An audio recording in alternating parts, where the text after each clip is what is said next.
சிபில் ஸ்கோரை பார்த்து விவசாயிகளுக்கு கடன் வழங்க வேண்டும் என்ற கூட்டுறவுத்துறை மாநில பதிவாளரின் அறிவிப்பை ரத்து செய்ய வேண்டும் என விவசாயிகள் கோரிக்கை விடுத்துள்ளனர்.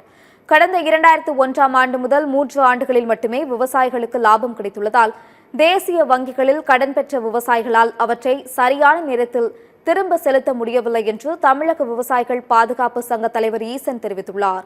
எனவே சிபில் ஸ்கோரை பார்த்து கடன் வழங்க வேண்டும் என்ற கூட்டுறவுத்துறை மாநில பதிவாளரின் அறிவிப்பு தமிழக விவசாயிகளை கடுமையாக பாதிக்கும் என்றும் தெரிவித்துள்ளார்.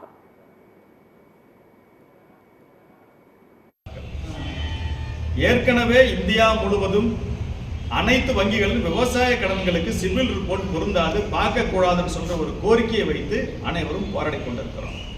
ஏனென்று கேட்டால் இந்தியாவிலே விவசாயம் என்பது ஒரு நஷ்டம் தரக்கூடிய தொழில் என்பதை மத்திய மாநில அரசியல் ஒத்துக்கொண்டிருக்கிறது. அதனால்தான் அப்போதைக்கு கூட்டுறவு பயிர்கடன் தள்ளுபடியும் கொடுக்கப்பட்டுக் கொண்டிருக்கிறது. விவசாயிகளுக்கு குறைந்தபட்ச ஆதார விலை கொடுத்து விவசாயிகளுக்கு கட்டுப்படியாக முடியாத சூழ்நிலை இருந்து கொண்டிருக்கிறது. 3 ஆண்டுகள் மட்டும்தான் விவசாய லாபம் பெற்றிருக்கும் போது மற்ற ஆண்டுகளில் எப்படி அவர்கள் பெற்ற பயிர்க்கடனை நகைக்கடனை திருப்பி செலுத்தி இருக்க முடியும்?